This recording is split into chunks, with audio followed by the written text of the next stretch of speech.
औज़ुबिल्लाहिमिनश्शैतानिर्रजीम बिस्मिल्लाहिर्रहमानिर्रहीम अस्सलाम वालेकुम। स्टूडेंट्स, उम्मीद करता हूँ कि आप सब खैरियत से होंगे और आप सबको वेलकम एक मर्तबा फिर ऑनलाइन एमकैट ईकैट क्लासेस में। स्टूडेंट्स, आज के इस वीडियो लेक्चर में हम second year chemistry chapter number 3 यानी एस ब्लॉक एलिमेंट पढ़ने जा रहे हैं। चैप्टर नंबर 1 और चैप्टर नंबर 2 इससे पहले कंप्लीट किया जा चुका है। चैनल की प्लेलिस्ट में अगर आप जाएंगे तो आपको सब्जेक्ट वाइज तमाम के तमाम टॉपिक्स मिल जाएंगे, जिसमें first year chemistry, second year chemistry, first year physics, second year physics, first year biology, second year biology, mathematics, NTS past papers, English, MCAT ECAT tricks, ये तमाम वीडियोस मिल जाएंगी। आज की वीडियो लेक्चर में बेटा हम एस ब्लॉक पढ़ने जा रहे हैं और हमारा पढ़ने का तरीका एप्टीट्यूड का होता है, बिकॉज ये चीजें एक मरतबा पहले आप पढ़ चुके होते हैं, लेकिन एप्टीट्यूड के हवाले से जब हम इन चीजों को पढ़ रहे होते हैं तो उस वक्त हमारे लिए बहुत इंपॉर्टेंट होता है की पॉइंट्स को जानना। ये की पॉइंट्स आपकी टेक्स्ट बुक से ही बने हुए हैं। अब पहला हम यहाँ पर कह रहे हैं बेटा, कौन से एलिमेंट्स को हम एस ब्लॉक में कहेंगे? Sir, elements of group 1A and 2A of the periodic table are referred to as S block elements. Students, अगर आपने पीरियोडिक टेबल अब तक याद नहीं किया तो 3 से 4 मिनट का काम है पूरा पीरियोडिक टेबल के एलिमेंट्स को याद कर लेना। एस और पी ब्लॉक के डिस्क्रिप्शन में वीडियो लिंक दिया हुआ है, उस वीडियो को हम देखेंगे तो वहां पर हमें राइम्स के जरिए, नेमोनिक्स के जरिए पीरियोडिक टेबल याद हो जाएगा। इस वीडियो को यहीं स्टॉप करते हैं, पहले पीरियोडिक टेबल वाली वीडियो देख लें ताकि आपको कंटिन्यूशन में वो बात समझ में आ जाए। तो चलो बच्चों आगे बढ़ते हैं। अब हम कह रहे हैं element francium and radium are omitted from the group. क्यों ओमिटेड है? सर, ये रेडियो एक्टिव होते हैं, इनके रेडियो एक्टिव होने की वजह से हम इन्हें ग्रुप में नहीं रखते। 1A के एलिमेंट्स को हम नाम देते हैं अल्कली मेटल्स और 2A के एलिमेंट्स को हम नाम देते हैं alkaline earth metals. Sir, alkali metal क्यों कहते हैं? क्योंकि सॉल्युबल हाइड्रोक्साइड्स बनाता है जो अल्कलाइन इन नेचर होते हैं। सर, अल्कलाइन अर्थ मेटल क्यों कहते हैं? बिकॉज उनके मेटल ऑक्साइड्स हमें अर्थ पर एग्जिस्ट होते हुए नजर आते हैं। S block elements ionic compounds बनाते हैं एक्सेप्शन ऑफ बीई। क्यों? सर, अगर हाइड्रोजन वाला चैप्टर हमने पढ़ लिया था तो उस वक्त हमने पढ़ा था कि बीई पॉलीमेरिक कंपाउंड्स फॉर्म करता है, दैट इज व्हाई वो आयोनिक कंपाउंड फॉर्म नहीं करता। All compounds of S block elements are colourless except KMnO4। Why? Sir, इसमें एमएन मौजूद है जो डिफरेंट ऑक्सीडेशन स्टेट रखता है, जिसकी वजह से इसका कलर जनरेट हो रहा होता है। ये बात हम जब चैप्टर नंबर 5 कर रहे होंगे डी ब्लॉक, तो वहां पर हम ट्रांजिशन एलिमेंट में पढ़ेंगे क्रिस्टल फील्ड थ्योरी, जिसकी वजह से ये कलर जनरेट कर रहा होता है। ये आपको बेटा टिप्स पर याद रखना है, जो एक्सेप्शन है वो तो आपको उंगलियों पर याद होनी चाहिए, क्योंकि ये एमसीक्यूज का पार्ट बनता है बेटा।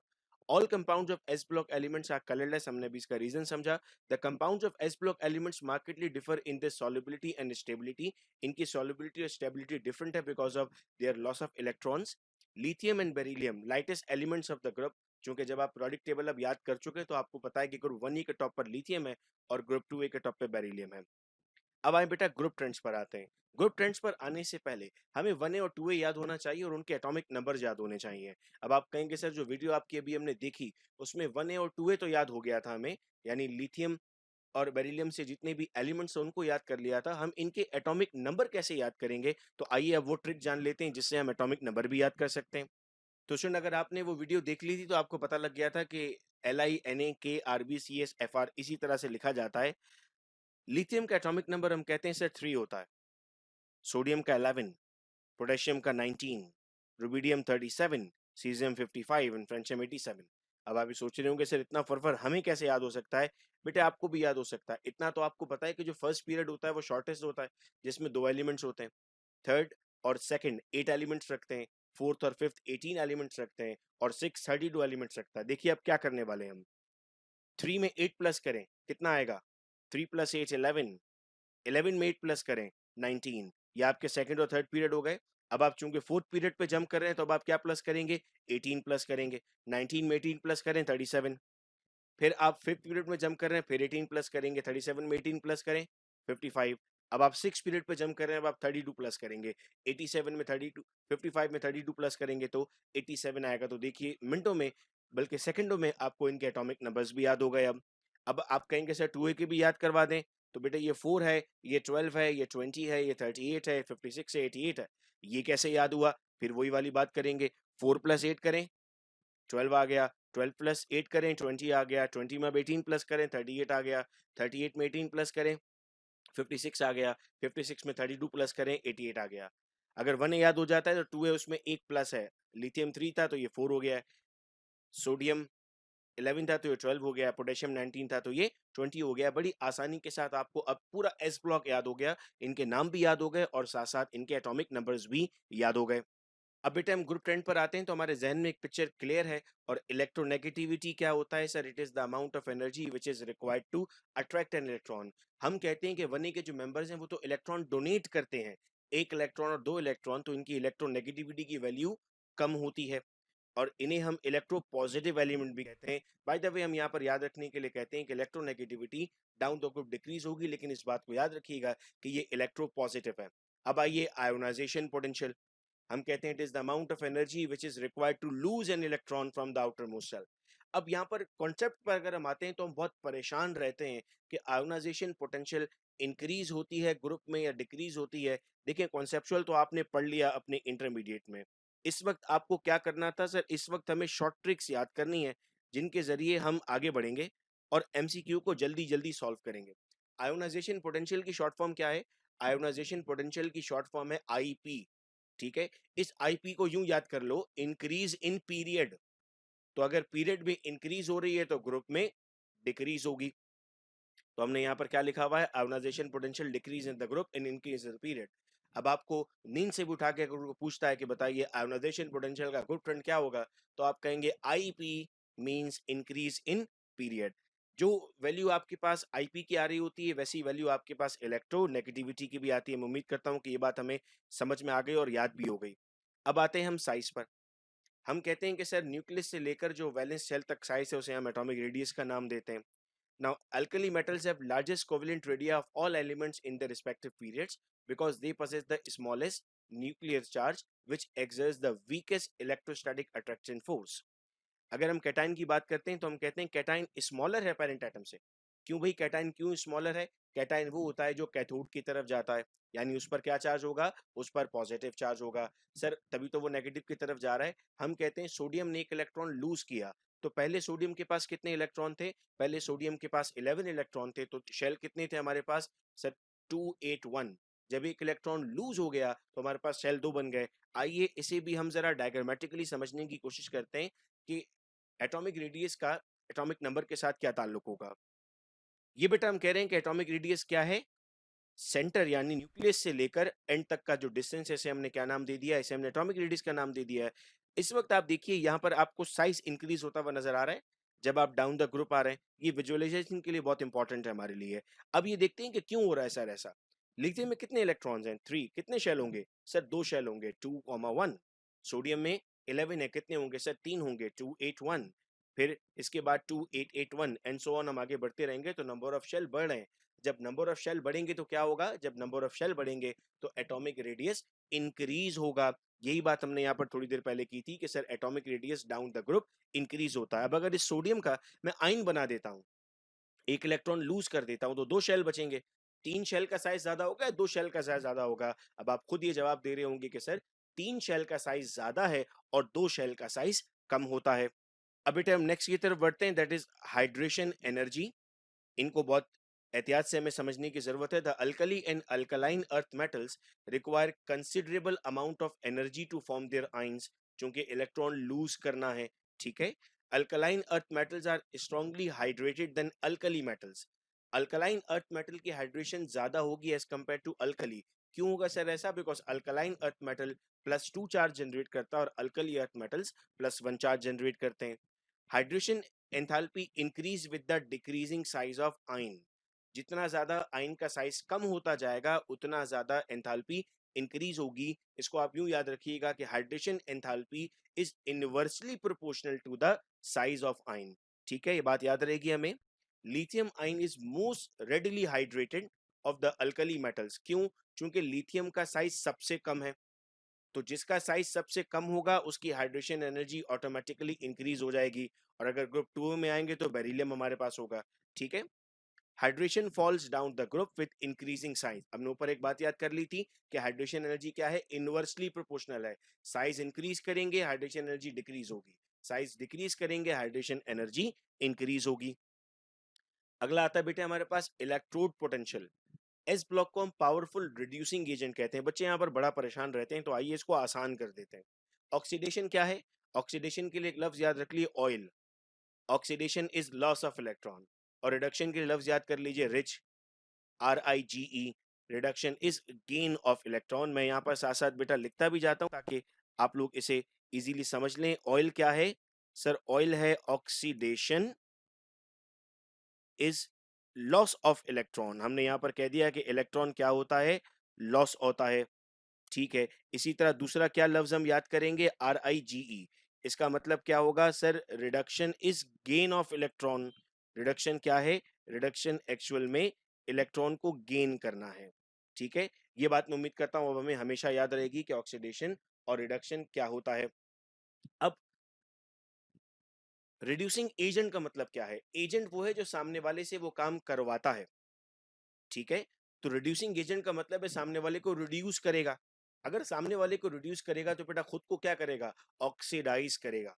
ठीक है, रिड्यूसिंग एजेंट कौन होता है सर? रिड्यूसिंग एजेंट वो होता है जो सामने वाले को, हम यहाँ पर रोमन उर्दू में ही लिख देते हैं ताकि हमें याद रहे, जो सामने वाले को रिड्यूस करता है। ठीक है भाई, जो सामने वाले को रिड्यूस करेगा वो कौन हो जाएगा? Reducing agent. और खुद क्या होगा? और खुद सर वो ऑक्सीडाइज होगा। तो हम यहाँ लिख देते हैं भाई, खुद ऑक्सीडाइज होगा। तो सामने वाले को अगर रिड्यूस कर रहा है तो इलेक्ट्रॉन गेन करवा रहा है, और खुद अगर ऑक्सीडाइज हो रहा है तो इलेक्ट्रॉन लूज कर रहा है। ठीक है, मैं उम्मीद करता हूँ कि अब हम कभी भी इस लफ्ज को नहीं भूलेंगे। चाहे इसको उलट कर दें, ऑक्सीडाइजिंग एजेंट कर दें, तो क्या होगा? सामने वाले को ऑक्सीडाइज करेगा और खुद क्या होगा भाई? खुद रिड्यूस हो जाएगा सर। ठीक है, now Li plus Li couple has exceptionally high negative electrode potential because of its large value of hydration energy। अब यहाँ पर अगला सेंटेंस हम याद कर रहे हैं कि जो हमारे पास हाइड्रेशन एनर्जी है वो डायरेक्टली प्रोपोर्शनल है इलेक्ट्रोड पोटेंशियल के। जिसकी हाइड्रेशन एनर्जी ज्यादा, उसका इलेक्ट्रोड पोटेंशियल ज्यादा और उसका साइज कम। ठीक है, मैं उम्मीद करता हूं कि इसे हम नोट भी करते जा रहे हैं अपने पास। अच्छा जी, अगला important point, alkali and alkaline earth metals can not be use in voltaic cell because of the rapid oxidation. Volt, अब सवाल पूछा जा सकता है, in voltaic cell sodium is not used, why? अब नीचे बेशुमार ऑप्शंस होंगे, सही जवाब क्या होगा? चूंकि ये रैपिडली ऑक्सीडाइज कर देता है। अच्छा, रिड्यूसिंग एजेंट है तो खुद क्या होता है? खुद ऑक्सीडाइज होता है। अगला सवाल आ गया sir, densities, melting point and boiling point। Element of S block have low density, melting points and boiling points। All the alkali metals have body-centered cubic structure। Densities of element increase as the group descend because हमारे पास यहाँ पर atomic radius change हो रहा होता है।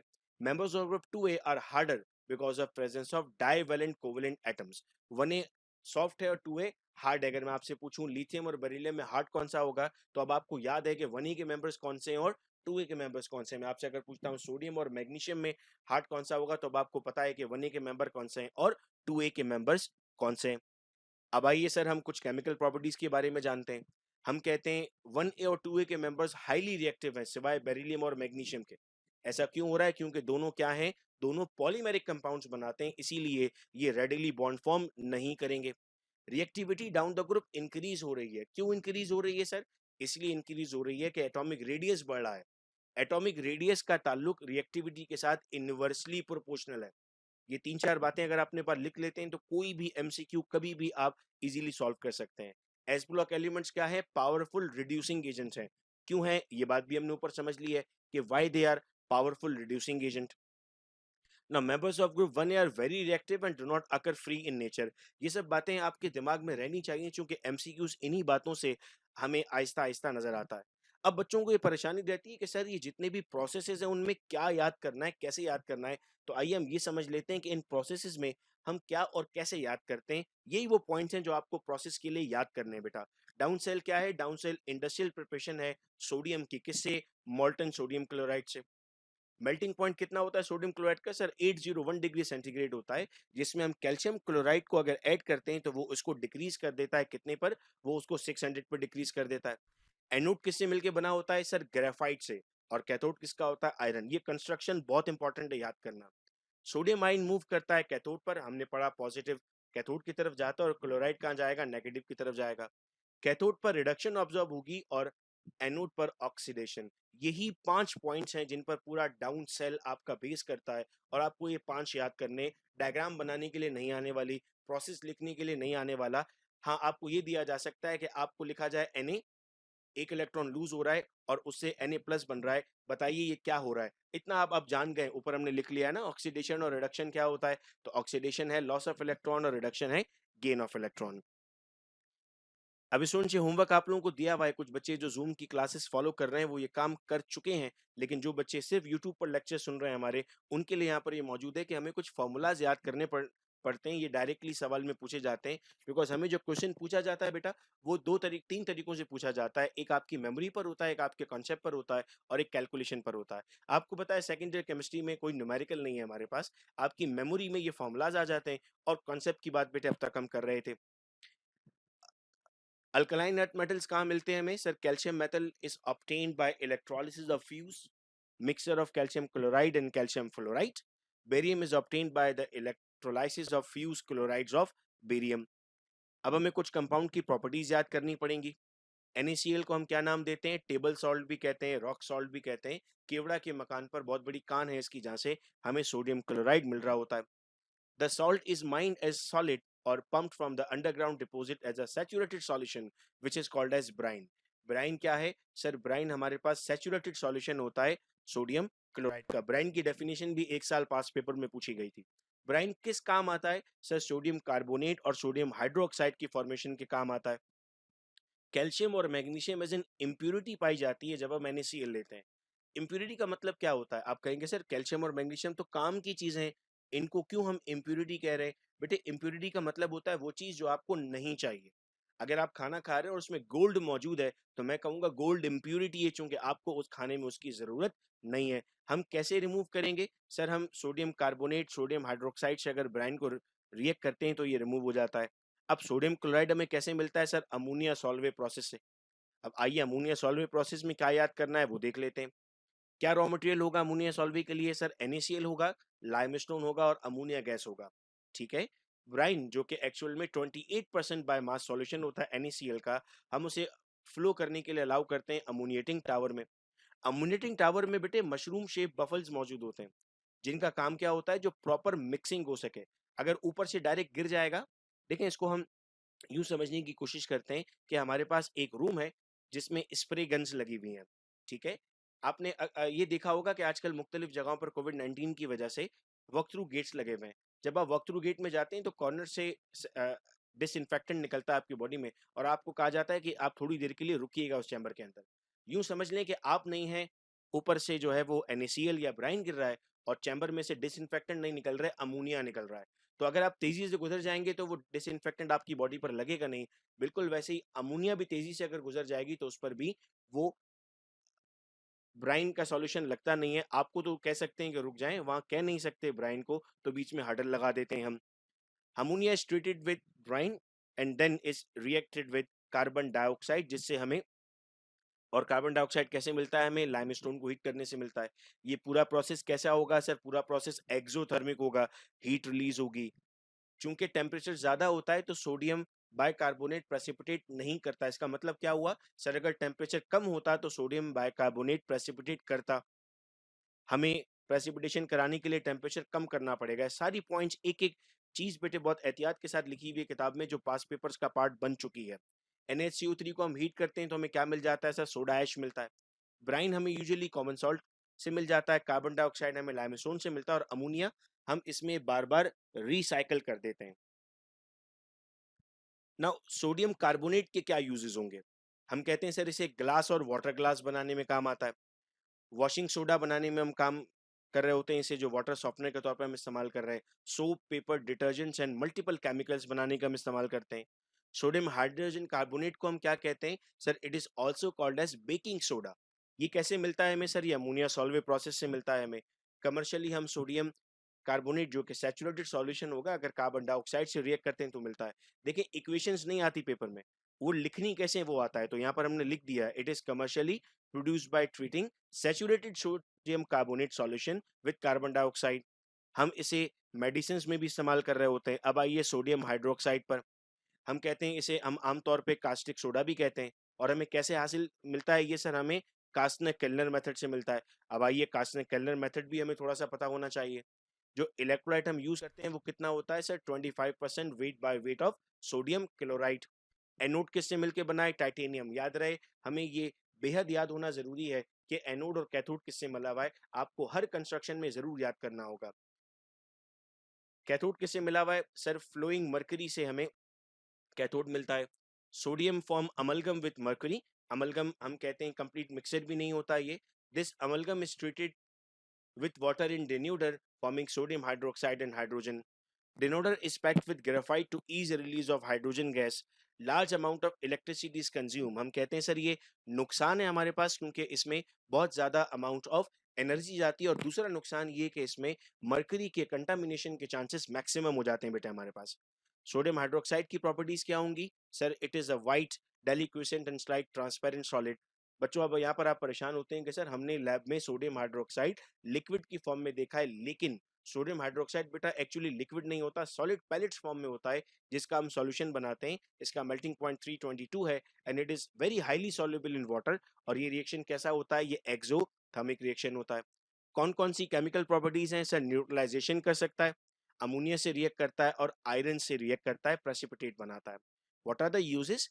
It is use in the preparation of phosphine sodium chlorate.